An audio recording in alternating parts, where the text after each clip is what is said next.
Selamat datang di channel Dongtel dan selamat menyaksikan alur cerita dari anime Tensei Kizoku Kantei Skill.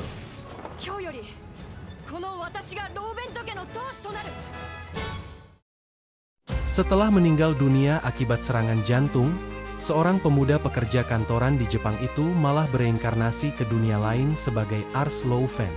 Seorang anak laki-laki yang baru saja lahir dari keluarga bangsawan Loufen. Keluarga Loufen memerintah wilayah kecil bernama Ramberg di Provinsi Mixian, salah satu provinsi di Kekaisaran Summerford. Beratus-ratus tahun yang lalu, Kekaisaran Summerford itu dulunya dikuasai oleh 7 kerajaan, sampai pada akhirnya ke-6 kerajaan lainnya dikuasai oleh Kerajaan Ansel. Setelah memerintah di seluruh negeri, Raja Ansel saat itu diangkat sebagai kaisar dan merubah nama kekuasaannya menjadi Kekaisaran Summerford. Namun kaisar saat ini masih berusia 8 tahun dan yang memegang kekuasaan sebenarnya dipegang oleh para pengikutnya yang berfokus pada konflik antar faksi. Karena fungsi pemerintahannya tidak berjalan, terjadi pemberontakan di berbagai tempat. Akibatnya, gubernur di setiap wilayah mulai mengabaikan kekaisaran dan memperkuat otonomi mereka. Kekaisaran Summerford mempunyai teknik yang bernama sihir untuk menciptakan keajaiban. Lalu Ars mempunyai kekuatan yang tidak dimiliki oleh orang lain yaitu penilaian, kekuatan yang bisa melihat rasio angka yang mewakili kemampuan dan bakat seseorang. Tapi kemampuan itu tidak bisa digunakan untuk menilai dirinya sendiri. Berkat kemampuan penilaiannya, Ars yang berumur 3 tahun mengunjungi tempat pelatihan dan menyarankan seseorang yang bernama Millet yang payah memakai tombak untuk memakai busur panah. Dan benar saja, meskipun Millet belum pernah sekalipun memakai busur panah, tapi tembakannya selalu tepat sasaran.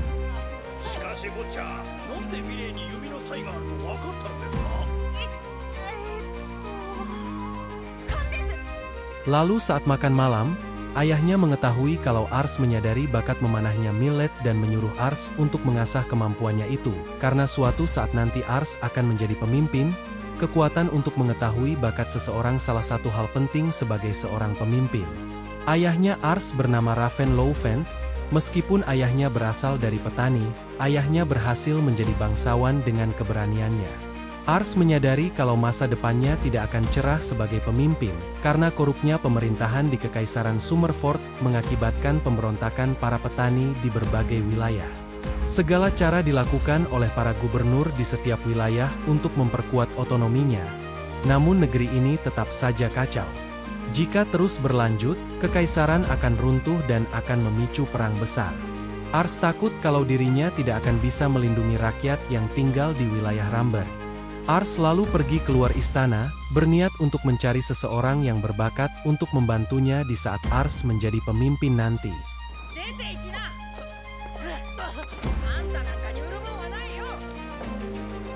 Ars melihat ada seseorang dari ras Marka bernama Ritz yang diusir dari toko. Ras Marka itu aslinya dari seberang lautan Kekaisaran Summerford dan dibenci oleh rakyat Kekaisaran Summerford. Kebanyakan dari ras Marka dibawa sebagai budak ke Kekaisaran Summerford. Ars lalu memberikan roti untuk Ritz. Dengan paksaan Ars, akhirnya Ritz memakan pemberian dari Ars. Ars lalu memakai kekuatan penilaiannya dan melihat Ritz memiliki statistik yang begitu sempurna, bahkan sampai bisa mengimbangi salah satu tokoh Jepang, Oda Nobunaga. Berniat untuk menjadikan Ritz pengikutnya, Ars membuntuti Ritz sampai-sampai Ritz menasehatinya karena berbahaya kalau mengikutinya. Ars menjelaskan kalau dirinya adalah putra dari pemimpin wilayah di Ramberg dan memberitahu kalau Ritz memiliki bakat yang luar biasa. Tapi Ritz tidak percaya begitu saja dengan bakatnya itu karena mereka baru saja bertemu. Menyadari kalau mungkin saja dia tidak akan bertemu lagi dengan seseorang dengan statistik sebagus itu, Ars mengajak Ritz untuk makan di kediaman Loufen. Dengan paksaan dan kondisi perutnya Ritz yang kelaparan, akhirnya Ritz mengunjungi kediaman Loufen. Tapi karena Ritz itu dari ras Marka, koki dan pelayan di sana menghidangkan Ritz makanan seadanya, berbeda dengan makanannya Ars. Ars lalu membagikan makanannya ke Ritz agar Ritz bisa memakan makanan yang sama dengan yang dimakannya. Pelayan itu lalu meminta maaf dan akan membawa hidangan yang sama dengan Ars untuk Ritz. Di saat sedang makan, Ritz menceritakan kalau dirinya adalah tentara bayaran, tapi kelompok tentara bayaran itu sudah bubar karena banyak rekan-rekannya yang sudah mati. Setelah pergi tanpa tujuan, tanpa sadar, Ritz sudah di Kekaisaran Summerford. Mustahil untuk masuk ke kelompok tentara bayaran yang lainnya karena tidak akan ada yang mau merekrut anak tanpa kredibilitas sepertinya. Di pasukan tentara bayaran yang sebelumnya pun dia bergabung sejak kecil. Setelah makan, Ars dan Ritz menemui ayahnya dan menyarankan untuk menjadikan Ritz sebagai pengikutnya. Tapi tentu saja, ayahnya menolak karena ras Marka jauh lebih rendah dari ras Summerford, jadi tidak mungkin Ritz memiliki bakat yang luar biasa. Ars lalu menyarankan agar dilakukan latih tanding untuk menguji kemampuan Ritz. Ayahnya menyetujui permintaan Ars, tapi dengan syarat melakukan simulasi pertarungan dengannya. Tapi tenang saja, ayahnya tidak akan mengeluarkan kemampuan penuhnya. Mereka pun pergi ke tempat pelatihan. Ritz pun heran karena Ars sebegitu inginnya untuk merekrutnya, karena kemanapun dia pergi, ras Marka akan selalu dikucilkan.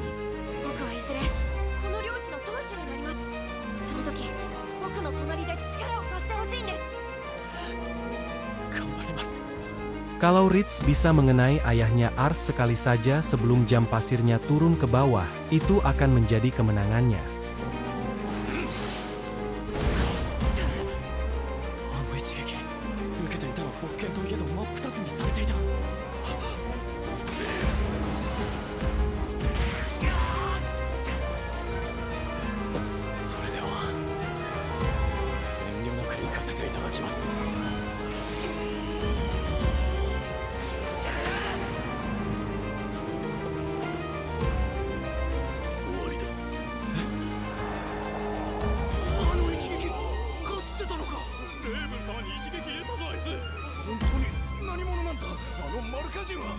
Karena berhasil mengenai ayahnya Ars, sesuai janji, Ritz akan diangkat menjadi prajurit terlebih dahulu. Ayahnya Ars menyadari kalau Ritz mungkin saja akan menjadi ahli pedang nomor 1 di masa depan, dan memuji Ars karena bakatnya untuk melihat seseorang sangat luar biasa.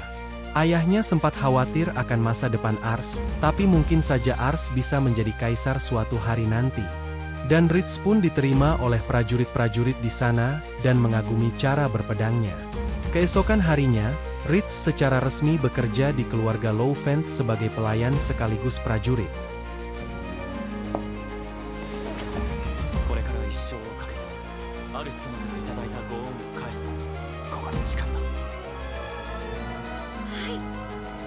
Beberapa bulan setelah kedatangan Ritz, kebijaksanaan Ritz berkembang sangat pesat karena diberi pendidikan oleh keluarga Loufend.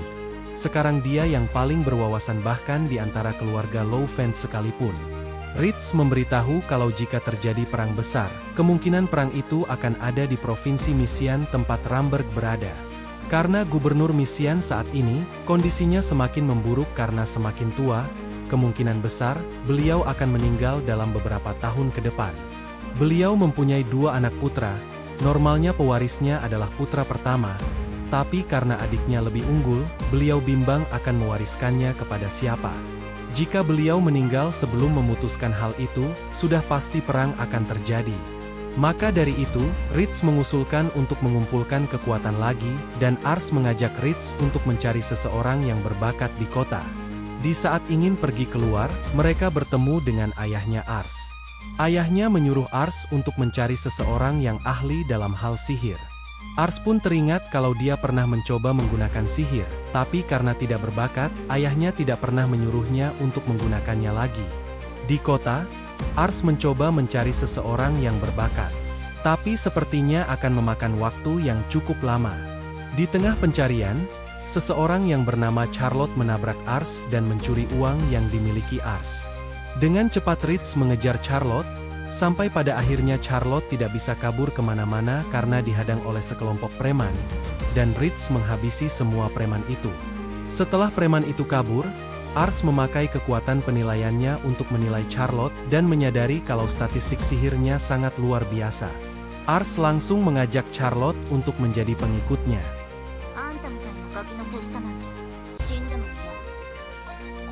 Tapi Charlotte menolak untuk menjadi pengikutnya Ars dan tidak percaya pada perkataan Ars kalau dia mempunyai sihir yang luar biasa karena dia tidak pernah menggunakan sihir selama hidupnya. Ars tidak putus asa dan terus memaksanya untuk menjadi pengikutnya.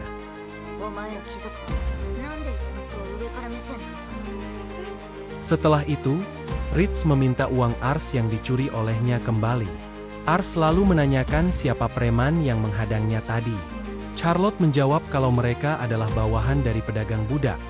Dia ketahuan menyelinap ke gudang makanan bangsawan, lalu dia dijual ke pedagang budak. Tapi, dia melihat ada celah dan kabur dari sana. Tapi para bawahan itu mengejar dia, mereka pasti berpikir kalau dirinya bisa dijual sangat mahal.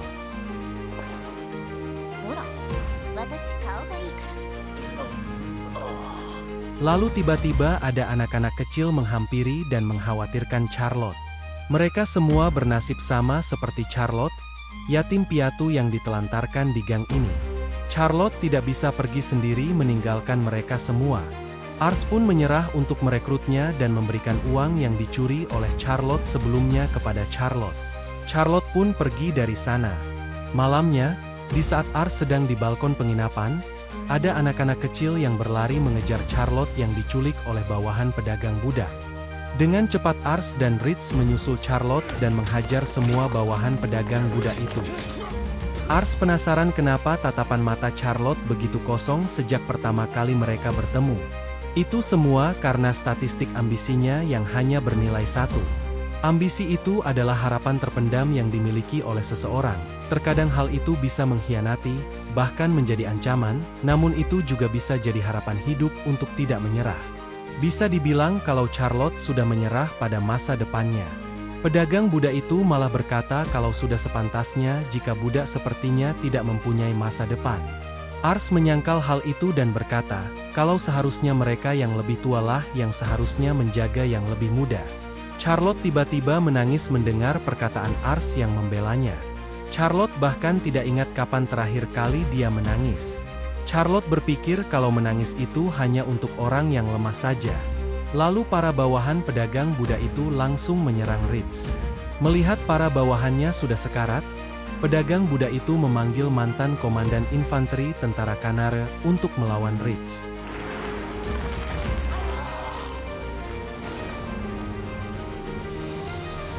Pedagang budak itu pun tidak percaya kalau mantan tentara Kanare dengan mudahnya tumbang di tangan Ritz. Ars pun mengajukan diri untuk membeli Charlotte dari pedagang budak itu, karena mengetahui kalau di Kanare melegalkan perdagangan budak.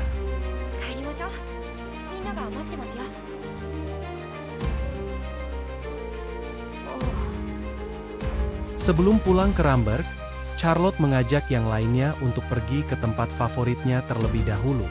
Ars pun menceritakan akan ambisinya yang ingin membuat semua orang mempunyai tempat yang layak untuk ditinggali. Charlotte pun mengajukan diri untuk menjadi pengikut Ars karena Charlotte ingin anak-anak kecil yatim piatu di gang itu mendapatkan tempat yang layak. Charlotte lalu menguji bakat sihirnya itu melalui alat yang dipungut Ritz waktu berkelahi dengan bawahan pedagang budak sebelumnya.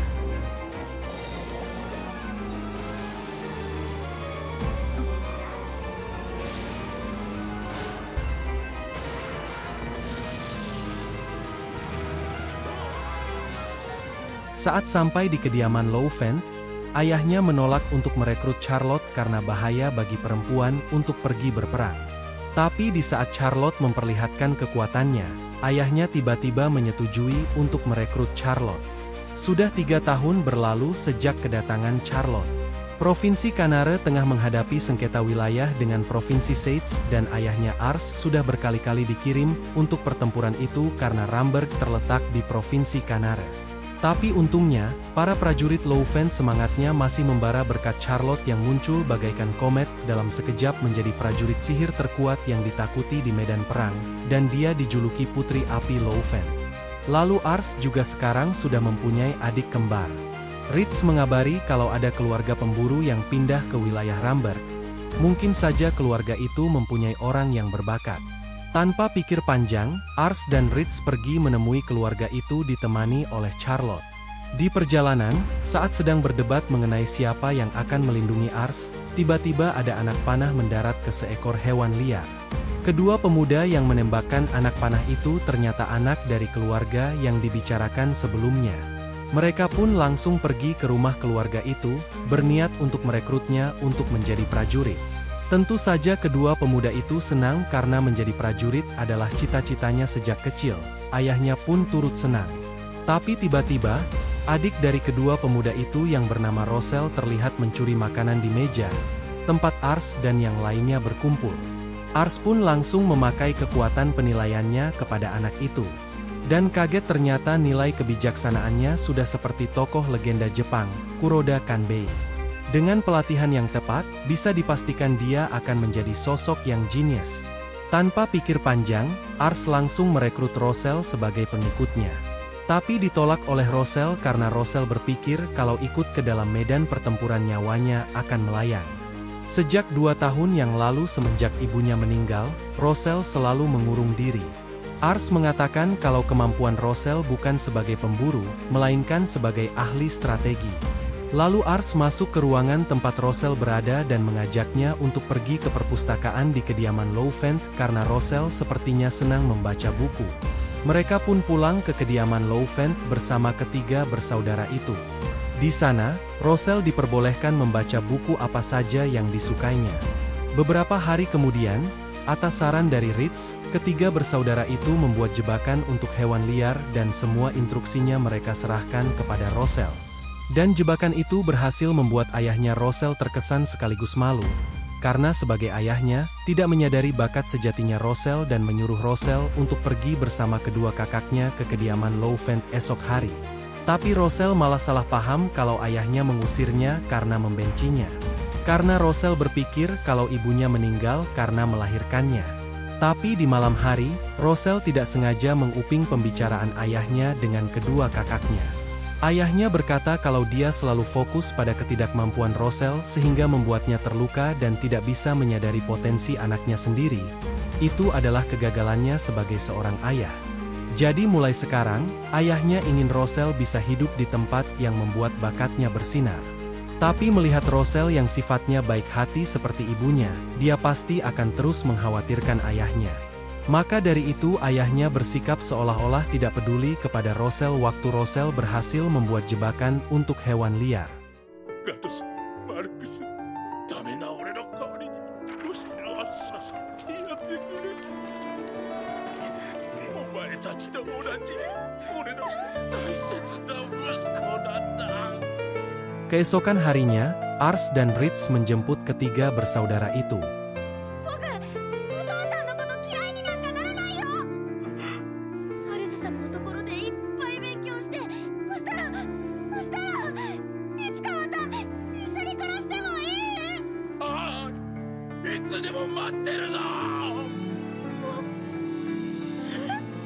Tiga tahun setelahnya, ayahnya Ars jatuh sakit. Ars menginginkan ayahnya untuk beristirahat saja dan mengajukan dirinya untuk ikut serta dalam peperangan menggantikan ayahnya. Tapi itu semua ditolak oleh ayahnya.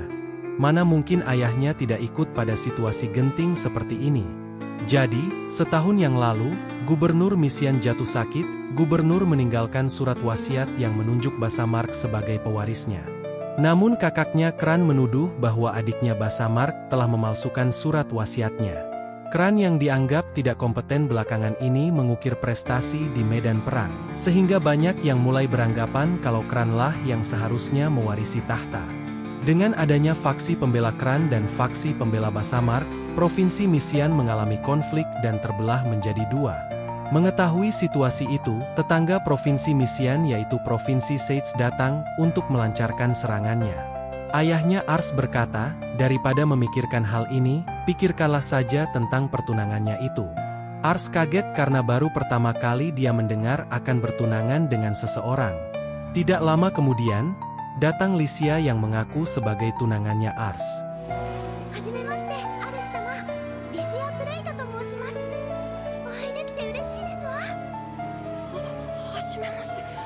Di saat Ars memakai kekuatan penilaiannya, Ars kaget karena statistik politik dan ambisinya sangat tinggi. Ars berpikir kalau Lycia akan mengambil alih posisinya. Sejak saat itu, Ars selalu terlihat waspada di hadapan Lycia.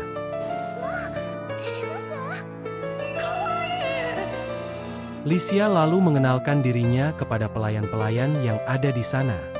コミュニケーション能力があって頭の回転も速く礼儀正しい。何よりめちゃくちゃ可愛い。鑑定スキルがなかったら僕は一瞬で彼女を好きになっていただろう。 Karena hujannya sudah reda, Lysia meminta Ars untuk mengajaknya berkeliling di wilayah Ramberg. Saat sedang berkeliling, ada seseorang yang sedang berkelahi karena kesalahpahaman yang membuat warga menjadi ricuh. Tapi itu semua berhasil diselesaikan oleh Lysia. Dan Lysia berbohong kalau itu semua adalah usulan dari Ars. こんな領民の小さな問題にまで手を貸してくれるなんてありがてえ。さすが次期当主様。 Malamnya, di saat Ars ingin tidur di kasurnya, Ars melihat ada Lysia yang sedang bersembunyi di bawah selimutnya. Mereka pun berbincang sambil ditemani teh yang hangat. Lysia mengatakan kalau dia mempunyai kekuatan khusus untuk bisa mengetahui perasaan lawan bicaranya dilihat dari raut wajahnya, meskipun lawan bicaranya berusaha untuk menyembunyikannya. Perasaan yang Ars tunjukkan padanya saat melihatnya adalah kecurigaan. Semakin lama mereka berbicara, semakin dalam juga kecurigaan Ars kepadanya. Lysia lalu menanyakan kenapa Ars begitu mencurigainya. Ars lalu jujur kalau dia memakai kekuatan penilaiannya kepada Lysia, meskipun mungkin saja Lysia tidak akan percaya akan kekuatan itu. Ars berpikir kalau Lysia mungkin saja merencanakan sesuatu, dilihat dari statistiknya. Bukannya tidak percaya, Lysia justru percaya akan kekuatannya Ars, dan hal yang membuat Lysia gelisah kini semuanya menjadi masuk akal. アルス様が冴えない方でしたらどんな手を使っても破談にさせようと思ってましたわ。でも今日アルス様と一緒にいて考えが変わりました。私はアルス様と婚姻したいと思っておりますわ。 Di luar kamarnya Ars, Lysia terlihat malu sendiri karena baru menyadari kalau sudah menyelinap masuk ke kamar orang lain. Keesokan harinya, Lysia pulang ke wilayahnya. アルス様には能力も強さもある。でも優しいからこそいろんな困難が降りかかってくるでしょう。だからこそ一番近くにいる者として彼の美しい世界づくりを阻む者は誰であろうが全て私がぶっ潰しますわ。 Sepulangnya Lysia, mereka mulai saling bertukar surat. 2 tahun kemudian, kesehatan ayahnya Ars semakin memburuk. Lalu keluarga Louvent mendapat kabar kalau Gubernur Misian telah dibunuh oleh seseorang. Rosel berpendapat kalau tidak lama lagi akan terjadi perang besar. Tanpa adanya gubernur, perang antar pewaris akan semakin terlihat. Mulai dari sekarang, para pemimpin wilayah dari Provinsi Misian akan terpaksa memilih antara mendukung sang kakak atau sang adik. Dan kemungkinan pemimpin Kanare yaitu Lemair akan memilih sang kakak yaitu Kran.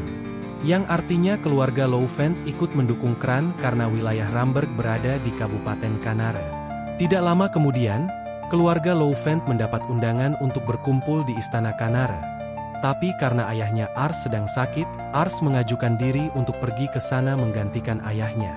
Beberapa hari kemudian, tibalah Ars ke Istana Kanare bersama para pemimpin wilayah lainnya. Tidak lama kemudian, datang Lemair ke dalam ruangan itu. Mereka di sana membicarakan tentang Kabupaten Kanare yang akan memihak Kran. Setelah rapat selesai, pemimpin wilayah Trubequista yaitu ayahnya Lysia mendatangi Ars. Ayahnya berpesan kepada Ars untuk tidak mengabaikan pesannya Lysia karena belakangan ini suasana hatinya sedang buruk.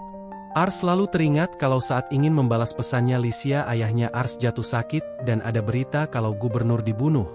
Karena itu Ars mengabaikan suratnya Lysia. 普段感情を出さず完璧に振る舞う娘が露骨に態度に出てしまってよっぽど君のことが好きなんだろうな。それはいや。 Sesampainya di kediaman Louvent, Ars langsung menulis surat untuk Lysia dan juga meminta maaf karena sudah lama mengabaikan pesannya. Keesokan harinya, Ars berlatih secara berlebihan sampai membuat Ritz khawatir. Tiba-tiba datang Rosel menginformasikan kalau Provinsi Seitz mengirimkan pasukannya ke wilayah Comeir. Keluarga Louvent mendapatkan surat dari Lemair untuk segera menuju ke sana.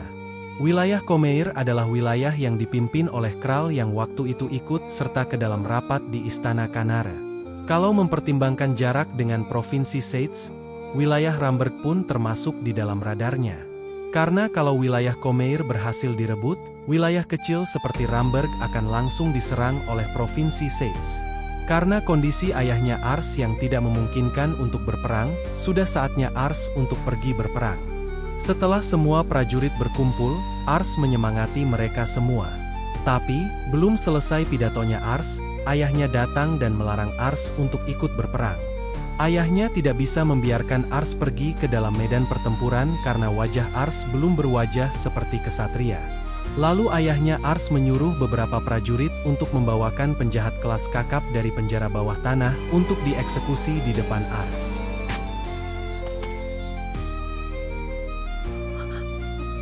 Itu semua membuat Ars mual dan muntah-muntah. Kalau saja Ars tidak bergeming saat melihat kematian penjahat itu, ayahnya akan akui kejantanannya dan menyerahkan kepemimpinan kepadanya. Singkat cerita, Ars diberitahu kalau jumlah prajurit musuh 1,5 kali lebih banyak dari jumlah prajurit Kanare. Namun berkat kinerja luar biasa dari prajurit Louvent, pada akhirnya, benteng musuh berhasil dirobohkan.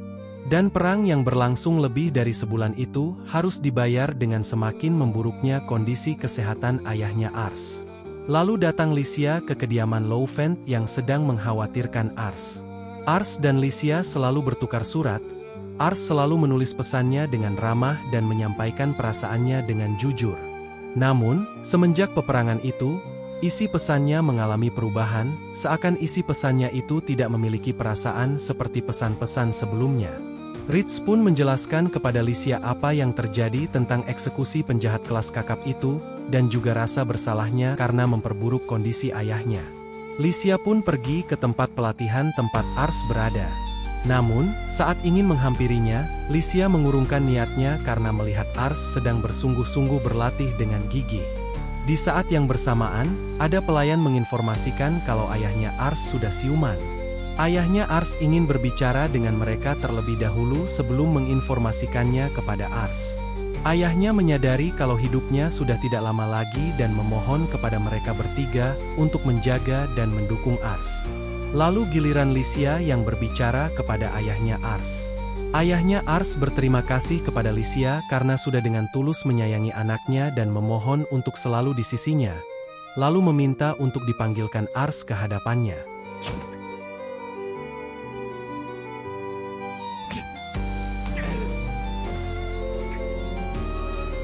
Ayahnya meminta Ars untuk tidak perlu bertanggung jawab atas kesehatannya karena itu adalah cara jalan hidupnya.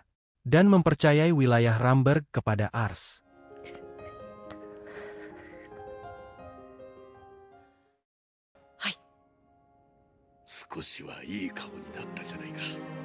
Keesokan paginya, ayahnya Ars sudah tiada.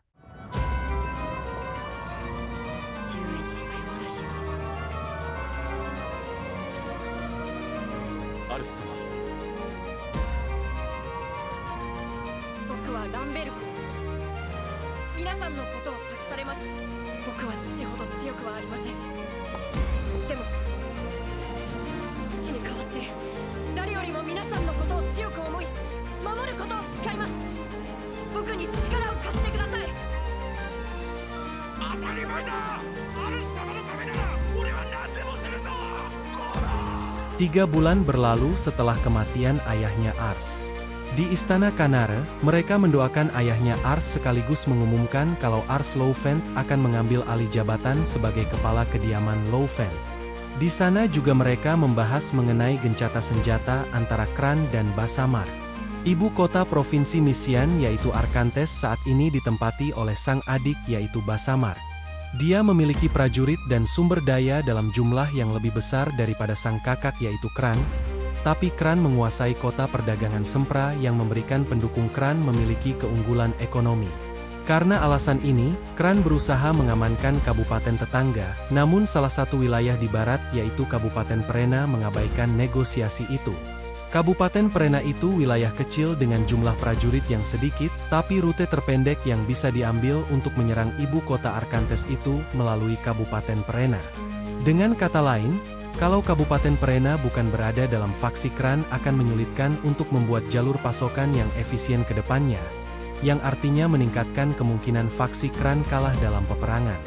Semuanya sudah setuju untuk menaklukkan Kabupaten Perena, tapi Ars sepertinya mempunyai rencana lain dan meminta untuk menyerahkan urusan Kabupaten Perena kepada keluarga Louvent, karena dia merasa penolakan pemimpin Perena terasa janggal. Jadi, sebelum pergi ke Istana Kanare, Rosel merasa ada yang janggal akan penolakan pemimpin Perena untuk masuk ke dalam faksi Kran. Ritz menyarankan untuk menyewa tentara bayaran bernama Shadow yang unggul dalam pengumpulan informasi. Kembali ke Istana Kanare, Lemaire pun setuju dan memberikannya waktu untuk menyelidiki masalah ini. Sepulangnya dari Istana Kanare, mereka menyempatkan waktu untuk pergi ke panti asuhan yang didirikan oleh Ars. Dan mereka pun bertemu dengan anak-anak kecil yang dulu bersama Charlotte di gang. Lalu Licia datang ke panti asuhan itu karena mendengar kalau Ars ada di sana. Mereka memutuskan untuk menginap di panti asuhan. Besoknya, karena koneksi dari Ritz yang mantan tentara bayaran, Ars dan yang lainnya pergi ke bar untuk menemui kelompok Shadow bersama dengan Licia karena Licia memaksa untuk ikut. Sesampainya di bar, Ars menyadari kalau statistik pelayan yang dihadapannya itu sangat di luar nalar.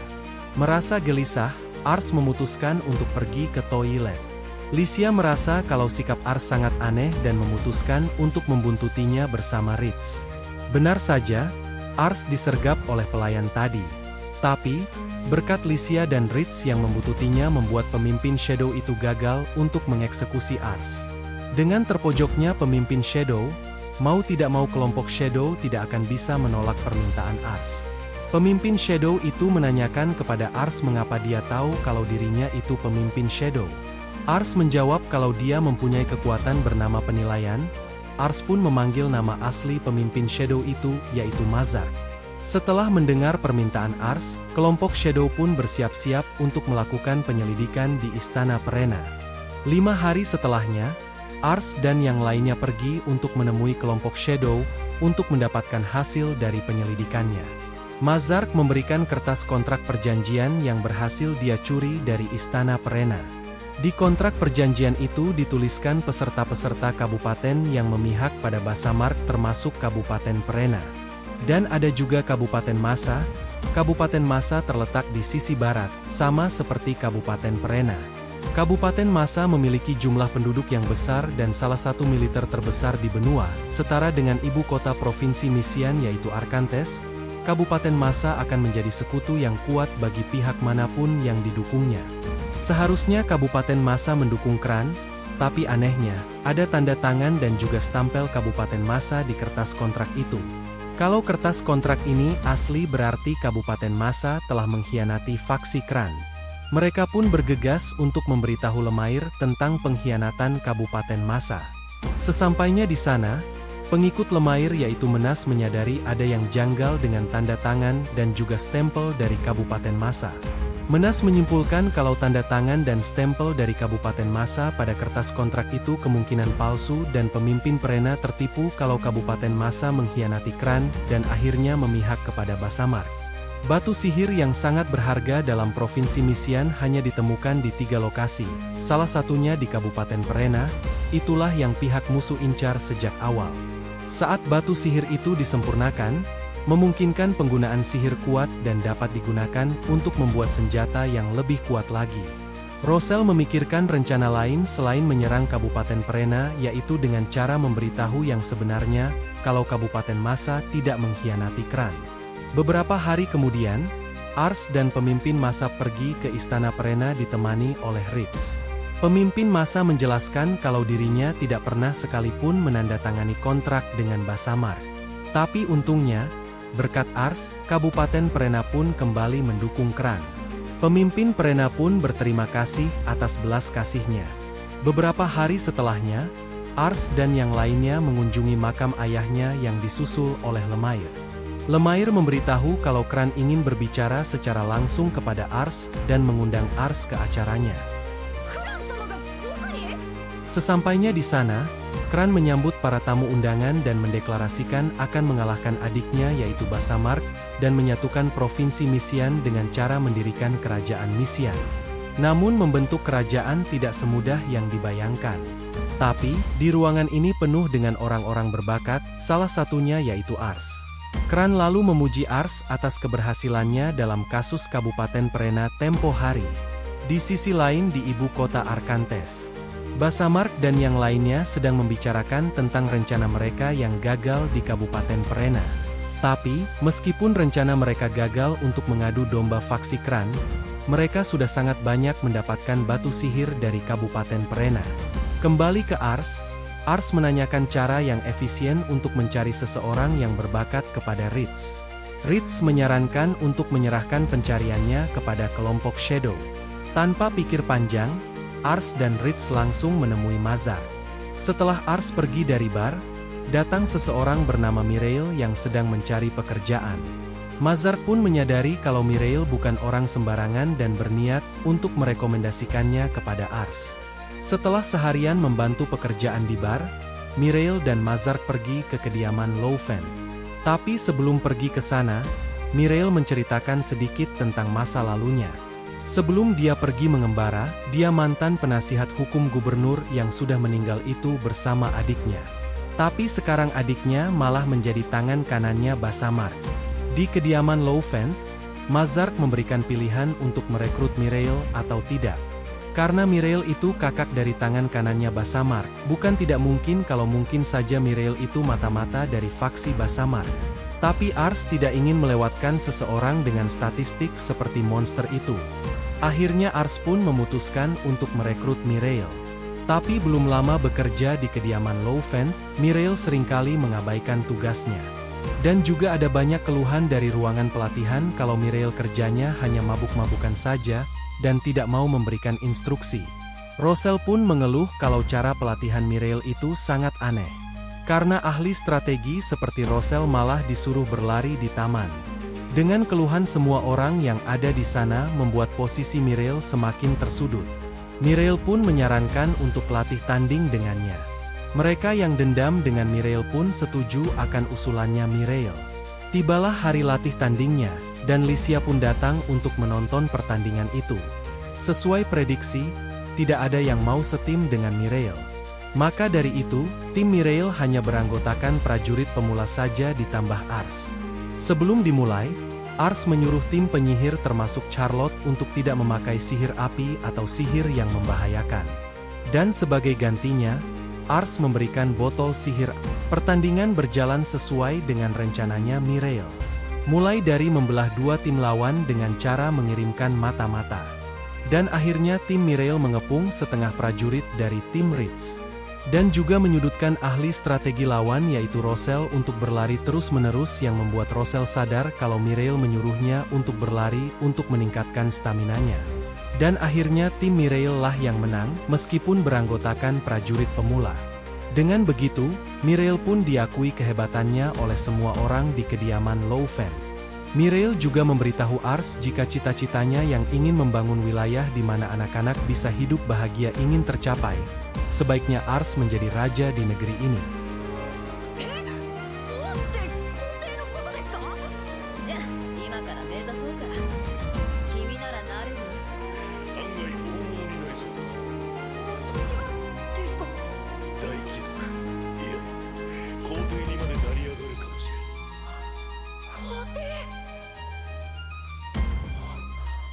Malamnya, mereka pun mengadakan acara minum-minum atas semangatnya dilatih tanding tadi. Prajurit di sana heran kenapa seseorang yang hebat seperti Mireille tidak mengajari para prajurit lainnya. Mireille menjawab kalau tidak ada yang perlu diajarkan lagi kepadanya, karena instruksi dan cara pelatihan Ritz sangat bagus jadi tidak ada yang perlu ditambahkan lagi. Itulah alasannya kenapa Mireille bermalas-malasan sebelumnya.